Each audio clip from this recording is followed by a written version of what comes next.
नमस्कार। स्वत्व के डिजिटल प्लेटफॉर्म पर आपका स्वागत है। आप सभी जानते हैं भारत की सांस्कृतिक राजधानी काशी है। काशी के पास एक गांव है उमराहा। उस गांव में 1 लाख से अधिक लोग जुटे हुए हैं और कुंभ जैसा दृश्य है।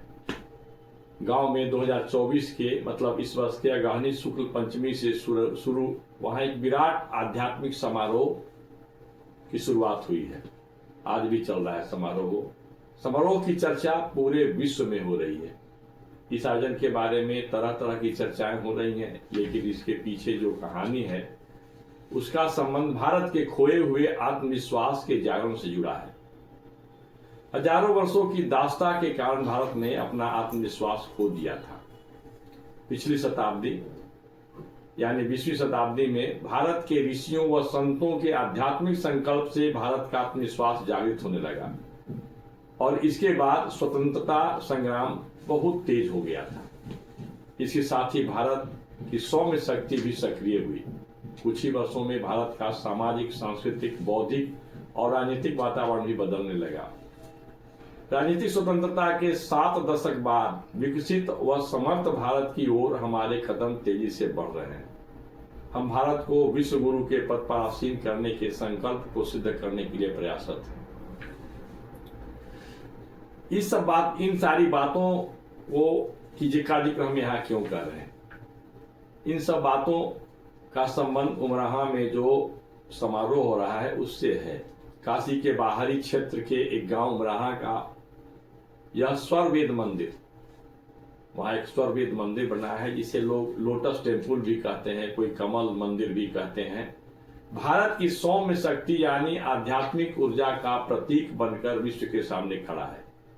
यह दिव्य और भव्य मंदिर हिमालय स्थित शून्य शिखर की कंदरा में महर्षि सद्गुरु सदाफल देव जी महाराज के चिदाकाश में उतरे आध्यात्मिक अनुभवों व शुद्ध विज्ञान से साक्षात कराने वाला तीर्थ केंद्र है। इस विराट आध्यात्मिक केंद्र में एक साथ 20,000 लोग ध्यान साधना कर आध्यात्मिक अनुभव प्राप्त कर सकते हैं। समर्थ भारत से कैसे जुड़ा है काशी का स्वरवेद महामंदिर, आप प्रश्न कर सकते हैं। इस मंदिर का संबंध समर्थ भारत से कैसे है? तो इस प्रश्न का उत्तर जानने के लिए आपको 1920 की एक ऐतिहासिक घटना के बारे में जानना होगा। बिहार की राजधानी पटना के निकट दानापुर सैनिक छावनी में 20 दिसंबर 1920 को संत श्री विज्ञानानंद जी महाराज का सैनिकों के समक्ष जोशीला भाषण देश में नई राजनीतिक चेतना के उभार का शुभारंभ माना जाता है।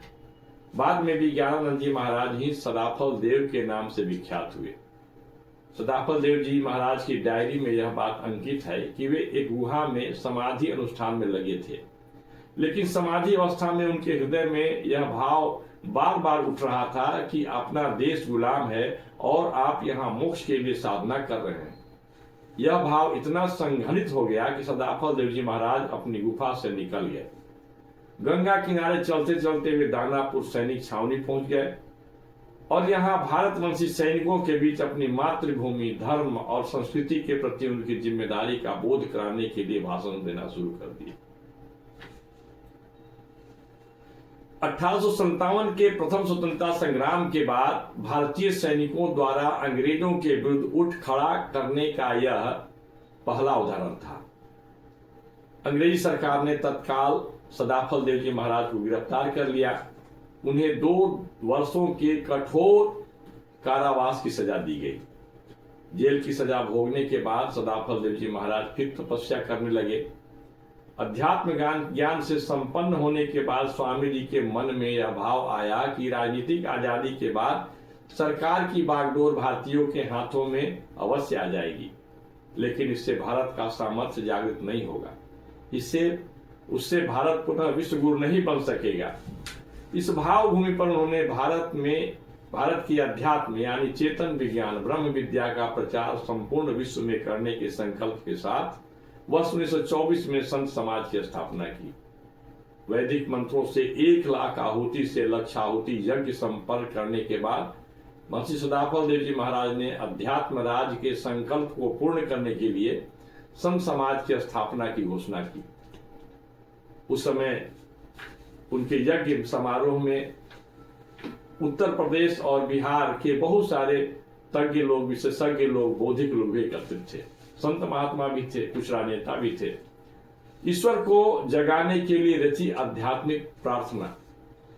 स्वामी जी ने राजनीतिक आजादी के बाद भारत की मूल प्रकृति, संस्कृति व धर्म के अनुसार समाज और राज्य व्यवस्था के लिए अनुकूल सामाजिक, राजनीतिक और बौद्धिक वातावरण निर्माण को अति आवश्यक माना है। इसके बाद ही अपनी धरती माता को सही अर्थों में विदेशियों की निरंकुश रावणशाही मानसिकता से मुक्ति कराया जा सकता है।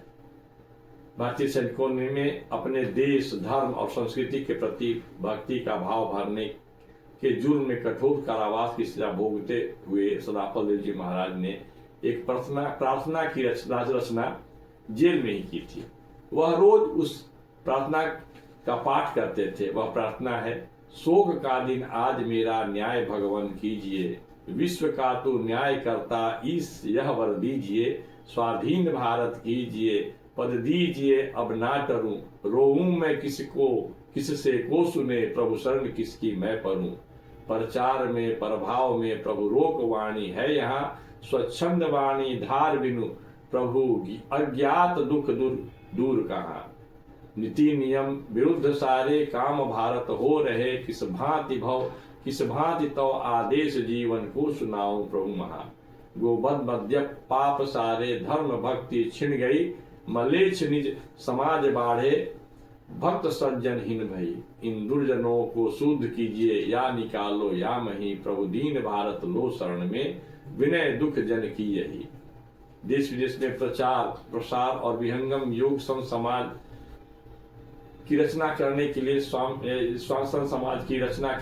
स्वामी सदाफल देव जी महाराज के सत्य संकल्प से स्थापित विहंगम युग समाज का कार्य अनवरत आगे बढ़ता गया। उनके उत्तराधिकारी श्री धर्मचंद देव जी महाराज ने प्रसिद्धि परांगमुख वृत्ति के साथ उनके काम को संपूर्ण देश में फैलाया। उनके बाद द्वितीय आचार्य श्री स्वतंत्र देव जी महाराज ने देश से बाहर इस ज्ञान का प्रचार प्रसार किया। आचार्य श्री स्वतंत्र देव जी महाराज के साथ उनके उत्तराधिकारी श्री विज्ञान देव जी इस ज्ञान का प्रचार प्रसार कर रहे हैं। स्वर वेद में चारों वेदों के सार तत्व की महिमा वर्णित है। सदाफल देव जी महाराज ने चारों वेदों के तत्वों को लेकर स्वरवेद नामक ग्रंथ की रचना की थी। उस ग्रंथ में वर्णित विचार को पूरे विश्व में ले जाने के संकल्प के साथ वाराणसी के पास विशाल स्वरवेद महामंदिर का निर्माण कराया गया है। इस मंदिर की दीवारों पर स्वरवेद के दोहे अंकित हैं। प्रधानमंत्री नरेंद्र मोदी ने भी इस महामंदिर का दौरा किया है। प्रधानमंत्री ने वहां आयोजित समारोह में सदाफल देव जी महाराज की जेल यात्रा की शताब्दी वर्ष की चर्चा की थी। औपनिवेशिक शक्तियों के चंगुल से भारत को मुक्त कराने के बाद महर्षि सदाफल देव जी महाराज ने भारत और भारत के लोगों को औपनिवेशिक मानसिकता से मुक्त कराने के लिए जो अभियान शुरू की थी वह आज पूरे प्रवाह में जारी है। अब भारतवंशियों को औपनिवेशिक मानसिकता से मुक्ति दिलाने का वह संकल्प सिद्ध होता दिख रहा है। स्वरवेद महामंदिर की दिव्यता और भव्यता का दर्शन हम सभी को अवश्य करना चाहिए। इस वीडियो में बस इतना ही। फिर मिलेंगे एक नए वीडियो के साथ। धन्यवाद।